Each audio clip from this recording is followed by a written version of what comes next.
আরে দাঁড়াও দাঁড়াও, করলা দেখে নাক সিট করছো কেন?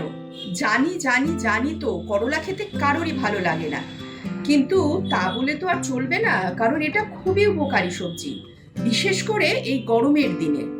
নমস্কার, আমি সংঘমিত্রা। মিত্রাস কিচেনে তোমাদের সবাইকে স্বাগত। প্রথমেই একটা কড়াইতে ৮ চা চামচ কালো জিরা টেলে নেব, মাঝারি আছে। কালো জিরাটা গরম হয়ে গেলে এর মধ্যে দিয়ে দেব ১ চা চামচ রসুন কুচি। এটাকেও মাঝারি আছে ১ থেকে ২ মিনিট টেলে নেব। এরপর দেব যে করলাগুলো গোল গোল করে ধুয়ে কেটে রেখেছিলাম ভিডিওর একদম শুরুতে, সেইগুলোকে।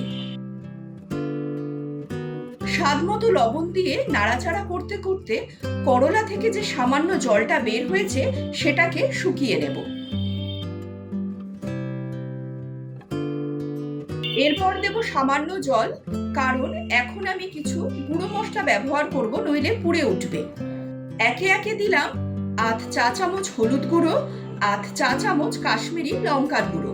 কাশ্মীরি লঙ্কার গুঁড়োটা না দিলেও কিন্তু চলবে। ভালো করে মিশিয়ে জলটা ফুটতে দেব।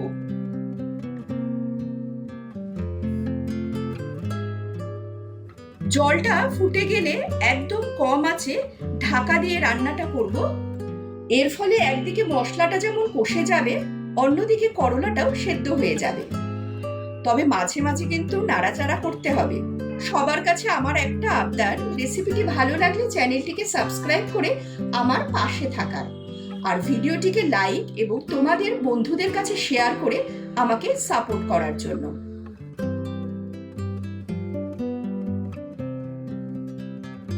করলাগুলো দেখো ভালো মতো সেদ্ধ হয়ে গেছে। এখন গ্যাসের আঁচটা বাড়িয়ে জলটাকে শুকিয়ে নেব।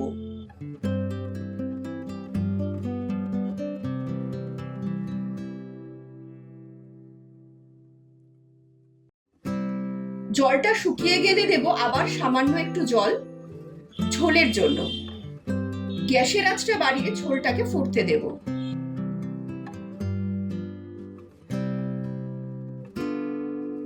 তবে এবার লবণটা একটু দেখে নিতে হবে। আমার লবণটা লাগবে মনে হলো, তাই একটু দিয়ে দিলাম।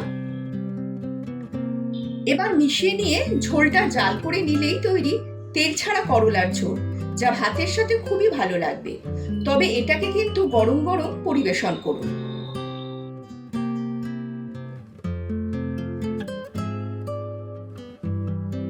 কেমন লাগলো অবশ্যই কমেন্ট করে জানাবে কিন্তু। ভিডিওটি সম্পূর্ণ দেখার জন্য তোমাদের অসংখ্য ধন্যবাদ। সকলে ভালো থেকো, সুস্থ থেকো। নমস্কার।